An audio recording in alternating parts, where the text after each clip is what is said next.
আবার কিছু আছে কথার মধ্যে শিরক। যেমন কেমন আছেন, আপনার দোয়ায় ভালো আছে। কেমন আছেন, আপনার দোয়ায় ভালো আছে। আপনার মায়ের কি অবস্থা, মায়ের অবস্থা ভালো, ডাক্তারটা সময় মতো না আসলে মাকে বাঁচানো যেত না। যাত্রা কেমন ছিল, জার্নি খুব ভালো ছিল, ড্রাইভার অনেক ভালো ছিল, ড্রাইভারের দক্ষতায় অ্যাক্সিডেন্ট থেকে নিশ্চিত অ্যাক্সিডেন্ট থেকে বেঁচে গেছে। আমি না থাকলে কাজটা হতো না, ভাগ্যিস আপনি ছিলেন, না হলে আমার এই বিপদ থেকে রক্ষা হতো না। প্রচুর কথা বলতে গেলে সারা রাত চলে যাবে, কথার মধ্যে বেশি শিরক হচ্ছে। এমনকি অনেক গানের লিরিক্স দেখবেন, তোমাকে ছাড়া বাঁচবো না, তুমি আমার জীবন, তুমি আমার মরণ, এই ধরনের কথা আছে না?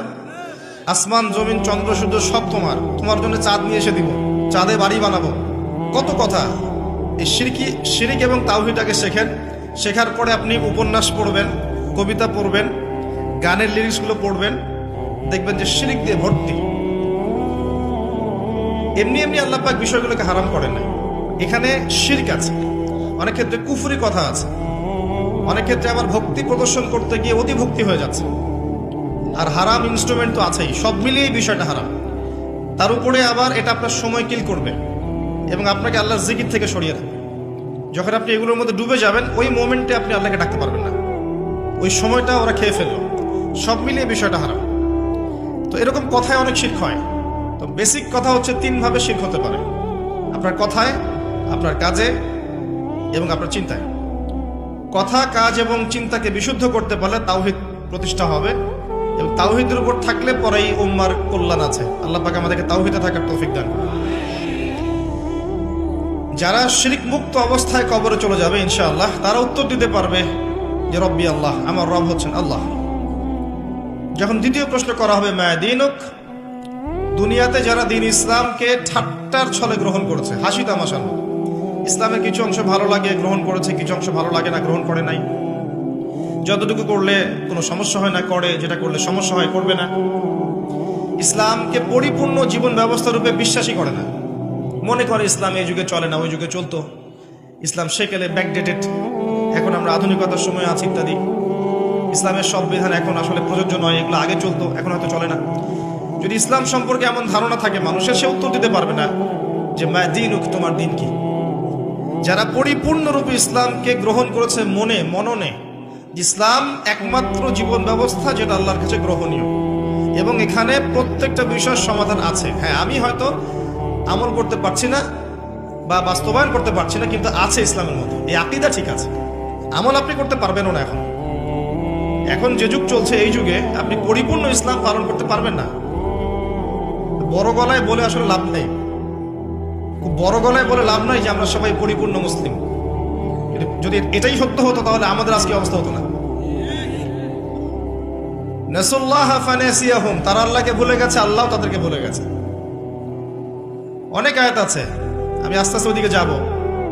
আজকে আমাদের যে অবস্থা পুরো বৈশ্বিক প্রেক্ষাপটে, এর পিছনে আমরা দায়ী। মূলত আমরা ছাড়া দ্বিতীয় কেউ দায়ী নয়। শত্রু, ইসলামের শত্রু যারা, তারা তো শত্রুতা করবেই, তাদেরকে দোষ দেওয়ার তো দরকার নাই। যে আপনার শত্রু, সে শত্রুতা করবে, সিম্পল।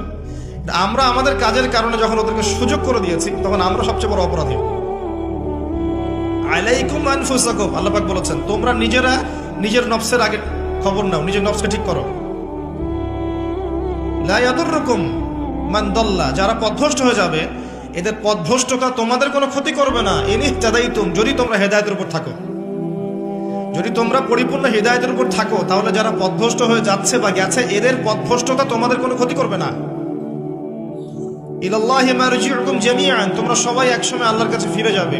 ফায়ুনাব্বিউকুম বিমা কুনতুম তা'মালুন, আল্লাহ পাক জানিয়ে দেবেন তখন তোমরা কি করেছে। এই আয়াতের মধ্যে সব কারণ এবং ওষুধ দেয়া আছে, সিচুয়েশনের কারণ দেয়া আছে, যে আমরা নিজেদের ফিকির করা বাদ দিয়েছি, সবসময় অন্যের ফিকির করি, অন্যের সংস্কার, অন্যের ইসলাহ, অন্যের দোষ ধরা, অন্যকে উন্নতি অগ্রগতি প্রগতি এগুলো চিন্তা করি, নিজের বেলায় খবর নাই। প্রথম কারণ আমাদের আত্মশুদ্ধি নাই।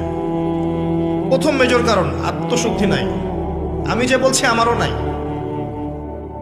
বড় গলায় কথা বলা সহজ, বাস্তবতা হচ্ছে এই, আমরা প্রত্যেকেই অপরাধী। বক্তা, শ্রোতা, আলেম, জালেম, যত মানুষ আছে আমাদের এখানে চারপাশে, সবাই পাপী, সবাই অপরাধী, এবং প্রত্যেকেই যার যার দায়িত্ব অবহেলা করেছি। আলাইকুম আনফুসাকুম, তোমরা আগে নিজেদের নফস ঠিক করো। যারা পথভ্রষ্ট হয়ে গেছে ওদের পথভ্রষ্টতা তোমাদের কোনো ক্ষতি করবে না। আগে নিজে ঠিক হও। আমরা দেখবেন সবসময় মানুষের সংস্কারের চেষ্টা করি, মানুষের ভালো, মানুষের কল্যাণ, মানুষকে পথ দেখাতে চাই, নিজেই পথ পাই না। এটা বাস্তবতা। দেখবেন পৃথিবীতে মুসলিমদের যতগুলো কান্ট্রি আছে, যত সামরিক বাহিনী আছে, যত অস্ত্র আছে, যত সম্পদ আছে, যত জনবল আছে, এটা পৃথিবীর অন্য কোনো জাতির নাই, কোনো জাতির নাই। না ইহুদিদের, না খ্রিস্টানদের, না মুশরিকদের, কারো নাই। মরক্কো থেকে নিয়ে দেখবেন ইন্দোনেশিয়া পর্যন্ত পুরো চেইন, মনে হবে একটা চেইন রাষ্ট্র, সব মুসলিমদের, সবাই মুসলিম। মাঝখানে একটা রাষ্ট্র ইসরায়েল, ওই একটা রাষ্ট্রই সবকে ধুয়ে রেখেছে, ছেড়ে দিয়েছে। এটা কি মেনে নেওয়া যায়? এটা বাস্তব।